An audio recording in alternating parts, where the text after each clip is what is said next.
அதாவது பராத் இரவு ஷாபான் மாதம் வருது. ஷாபான் மாதம் வர்றதுனால அந்த 15 வந்து பராத் இரவுன்னு சொல்லி ஒன்று கொண்டாடுறாங்க.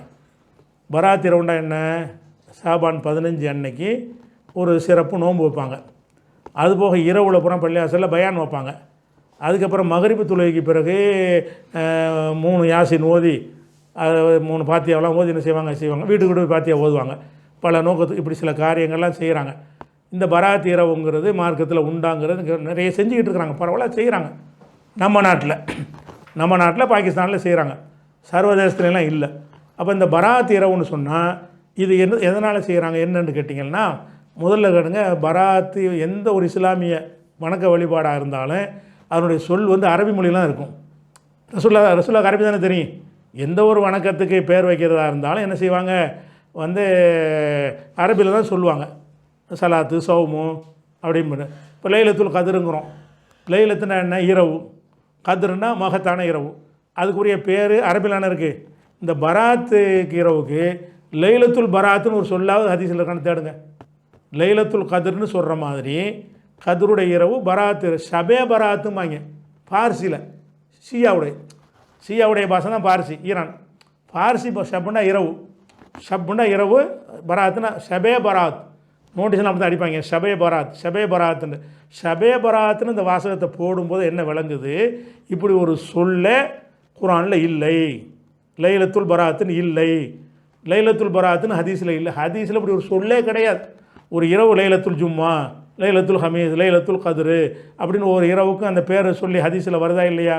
அந்த மாதிரி பராத்துன்னு ஒன்று இருந்திருந்தால் லைலத்துல் பராத்துன்னு என்ன இருக்கணும், ஒரு சொல் இருந்திருக்கணும். இல்லை. அப்போ இவங்களாம் உண்டாக்குனதுனால தான் லைலத்துல் பராத்துன்னு சொல்லாமல் ஷபே பராத்துன்னு சொல்கிறாங்க. அதை விளங்கிக்கணும். சரி, என்ன ஆதாரம் இது காட்டுறாங்கன்னு கேட்டால், குர்ஆனில் ஒரு வசனம் இருக்குது 40 தெரிஞ்சுக்கிறதுக்காக வேண்டி. 44வது அத்தியாயத்தில் 3, 4, 5 வசனம். அதில் என்ன இருக்குதுன்னு கேட்டால், இன்ன அன்சல்நாஹு ஃபீ லைலத்தின் முபாரகத்தின். இந்த குர்ஆனை வந்து பாக்கியம் பொருந்திய இரவில் இறக்கினோம். இந்த குர்ஆனை வந்து ஒரு பாக்கியமான பரக்கத்தான ஒரு இரவில் இறக்கினோம். அதில் வந்து பல விஷயங்கள் முடிவெடுக்கப்படுகிறது. இந்த கருத்தில் இந்த வசனம் இருக்கிறது. இந்த பராத்து கூட்டம் என்ன செய்வாங்கன்னு கேட்டால், இதை காட்டி அந்த பரக்கத்தான இரவுன்னு சொல்வது எது பராத் இரவு, பரக்கத்தான இரவில் இறக்கிறோம் நல்லா சொல்கிறான்ல. இந்த வசனத்தை ஆதாரமாக காட்டி அந்த பரக்கத்தான இரவு எது என்று சொன்னால் இந்த இரவு தான், ஷாபான் மாதம் 15 தான் சொல்கிறாங்க. சரி, அப்போ இந்த பரக்கத்தான இரவில் குர்ஆனை இறக்கிட்டோங்கிறான்ல. இந்த பரக்கத்தான இரவில் எதுவும் நமக்கு தெரியலை. பரக்கத்தான இரவு, பாக்கியமிக்க இரவுன்னா அது எந்த மாதத்தில் வருது, எந்த தேதியில் வருதுன்னு இந்த வசனத்துலேருந்து விளங்கலை. இந்த வசனத்தில் விளங்காட்டி என்ன செய்யணும், வேறு வசனத்தை வேறு ஹதீஸை வச்சு தேடி பார்க்கணும். அது எந்த இரவாக இருக்கும், குர்ஆன் இறங்கின இரவு எந்த இரவாக இருக்கும் என்று தேடினால் அதுக்கு நமக்கு விளக்கம் கிடைக்குது. ஒரு நேரம் வண்டி இழுத்துருக்கு. இன்னா அன்சல்நாஹு ஃபீ லைலத்துல் கதிர், லைலத்துல் கதிரில் இந்த குர்ஆனை இறக்கினோம். அதில் பரக்கத்தான இரவுன்னு சொல்லியாச்சு. இதில் என்ன செய்யப்படுதுன்னா லைலத்துல் கதிரில் இறக்கணும். 97வது அத்தியாயத்தில் 1, 2, 3 லைலத்துல் கதிரில் இறக்கணும். லைலத்துல் என்னென்னு தெரியுமா, அது 1000 மாதத்தோடு சேர்ந்ததுன்னு இந்த வசனம் உங்களுக்கு தெரிஞ்சது. சரி, அப்போ லைலத்துல் முபாரக் ஒரு குர்ஆன் இறங்கினதை பற்றி பேசுனா, ஒருத்தர் வந்து பிறந்தாருங்க, வெள்ளிக்கிழமை பிறந்தார் அப்படின்னு சொன்னால் என்ன அர்த்தம், சனிக்கிழமையும் பிறந்தான்னு சொல்ல முடியுமா? வெள்ளிக்கிழமை பிறந்தார் அப்புறம் சனிக்கிழமை பிறந்தான்னு ஒரு ஆளுக்கு 2 பிறந்த நாள் சொல்ல முடியுமா? சொல்ல முடியாது. அப்போ பரக்கத்தான இரவுல இறங்கியிருக்கு, லைலத்துல் 2 தடவை இறங்குனுச்சு. அப்போ பரக்கத்தான இரவுல குர்ஆனை இறக்கணும் அப்படின்றாலும் லைலத்துல் கதிரில் இறக்கணும் என்றாலும் அந்த 2 சொல்லுமே ஒரு இரவுக்கான 2 பெயர்கள்.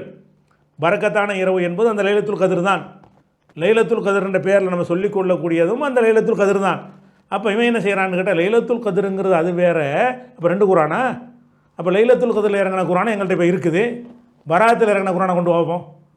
லைலத்துல் கதிரில் குர்ஆன் நம்ம எல்லாம் வச்சுக்கிறோம்ல, அதில் இருக்குது, நம்மள்ட்ட இருக்குது. இப்போ பராத் இரவுல ஒரு குர்ஆன் இறங்கியிருக்குங்கிறது எங்கே இது?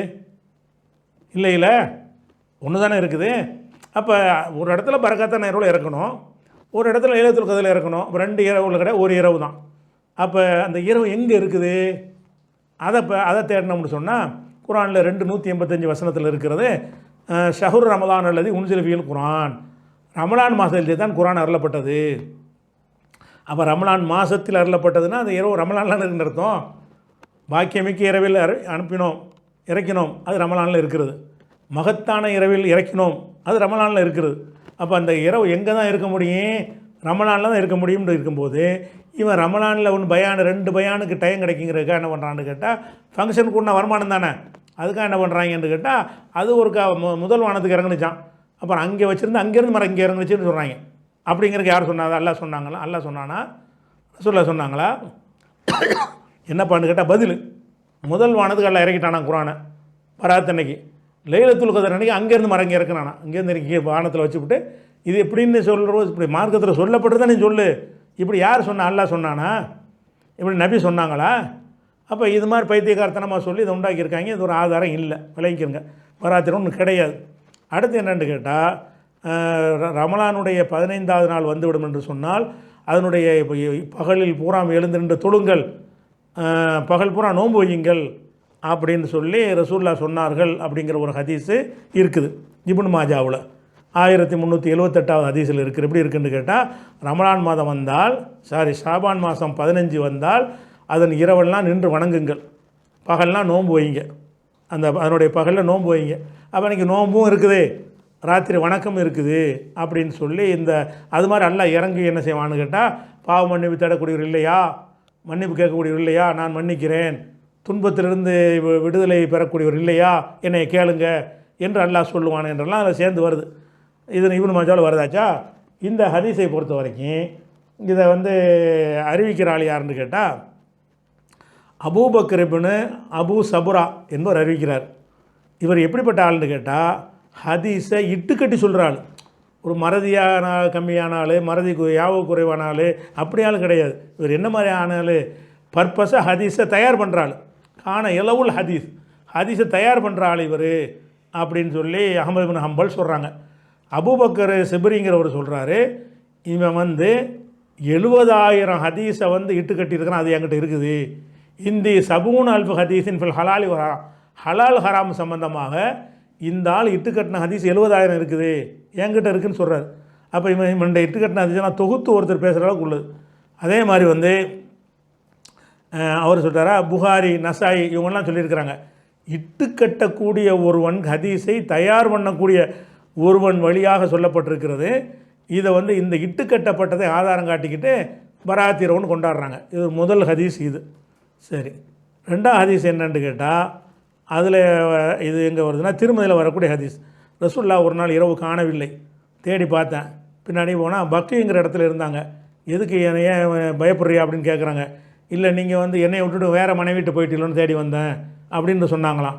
அப்போ ரசூலுல்லாஹ் சொல்கிறாங்க, அப்படி கிடையாது, இந்த ஷாபானுடைய இரவு 15வது இரவில், ஷாபானுடைய பாதி 15 இரவில் அல்லாஹ் வானத்துக்கு முதல் வானத்துக்கு வர்றான்.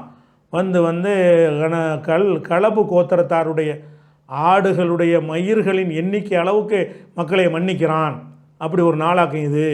அதனால் நான் எந்திரிச்சு போய் என்ன செஞ்சேன், அல்லாட்ட துவா செய்ய, அதுக்கு எந்திரிச்சு வீட்டில் உட்காந்து துவா செய்ய வேண்டியானே காணான்னு சொல்கிறாங்க. சரி, இந்த ஹதீஸை திருமதியில் இருக்குது. திருமதியில் இருந்துட்டால் அந்த திருமதியில் காரணம் சொல்லிவிடுறார். என்ன சொல்கிறாரு, இந்த ஹதீஸை உருவா சொன்னதாக யஹ்யா பின் அபு கசீர் திருமதியை சொல்கிறார்.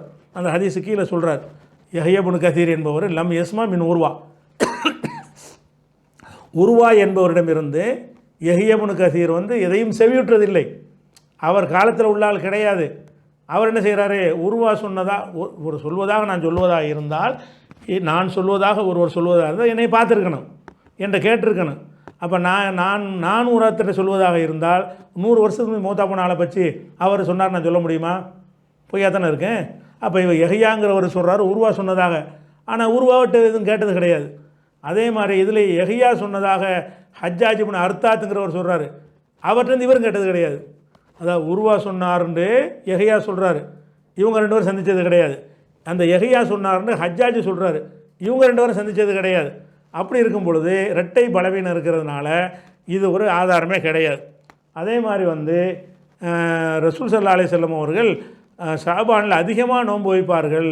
அதிகமாக நோன்பு வைப்பார்கள் என்பது அது ஷாபான் 15 குறிக்காது, ஒன்று தான் வைப்பாங்கன்னு சொல்ல வர்ற அதிகம் வருது. ஆனாலும் இந்த ஹதீஸ் பலவீனமான ஹதீஸ். இதை சொல்கிறது யாருன்னு கேட்டால் அத்தா இப்னு யஸார் என்பவர் சொல்கிறாரு. ஒரு சஹாபியே கிடையாது. ரசூலுல்லாஹ் ஒன்றை சொல்வதாக இருந்தால் அவர் சஹாபியாக இருக்கணும், நபி தோழராக இருக்கணும், நபி காலத்தில் வாழ்ந்திருக்கணும். இவர் நபி காலத்துக்கு பிந்தின ஒரு ஆள். அடுத்ததாக வந்து யாரில் ரமலானுடைய கடைசி ரமலானுடைய பாதியிலையும் ஷாபானுடைய பாதியிலையும் 100 ரக்காத்து தொழுது ஒவ்வொரு ரக்காத்துலேயும் குல்ஹுவல்லா வந்து 1000 தடவை ஓதினாரே ஆனால் சொர்க்கத்திற்கு நற்செய்தி பெறாமல் சாக மாட்டார் அப்படின்னு ஒரு ஹதீஸ் வந்து ஃபதாயில் ரமலான்ங்கிறதுல இருக்கிறது.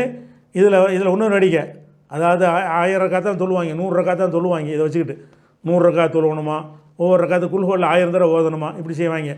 இந்த ஹதீஸ் 2 விஷயம் வருது. ரமலான் பாதியிலையும் செய்யணும், ஷாபான் 15லையும் செய்யணுன்னு இருக்குது. ரமலான் 15 செய்ய மாட்டேங்கிறாங்க. இது ஏற்றுக்கிறதா இருந்தால் ஷாபான் 15 மட்டும் இதை செய்கிறாங்க. இந்த ஹதீஸ் ஆதாரமாக வச்சு செய்கிறா இருந்தால் ரமலான்லேயும் 15 செய்யணும்ல, செய்கிறது கிடையாது. சரி, அதை விட்டுருங்க. இந்த ஹதீஸை யார் சொல்கிறா? அப்போ ரசூலுல்லாஹ் சொன்னதா சொல்கிறது யாருன்னு கேட்டால் முகமதுன்னு அலிங்கிறவர் சொல்கிறார். இவர் சகாபியா? இவர் நபி தோழர் கிடையாது, ரொம்ப பின்னாடி வந்தவர். அப்போ நபிகள் நாயகம் காலத்தில் பார்க்காத ஒருத்தர் வந்து நபிகள் இப்படி சொன்னார்கள் என்று சொல்வாரையானால் அந்த ஹதீஸும் வந்து என்னது, போக்கு. அதனால் பராத் இரவுக்குன்னு சொல்லி எந்த விதமான சிறப்பு வணக்கமும் கிடையாது, எந்த விதமான திக்றதும் கிடையாது, அப்படி ஒரு இரவும் கிடையாது. எல்லா நாட்களைப் போல் ஒரு நாள் தான், அவ்வளவுதான். இதை விளங்கிக்கிறணும். அதனால் பராத் விஷயத்தையும் சொல்லியாச்சு. அடுத்து வந்து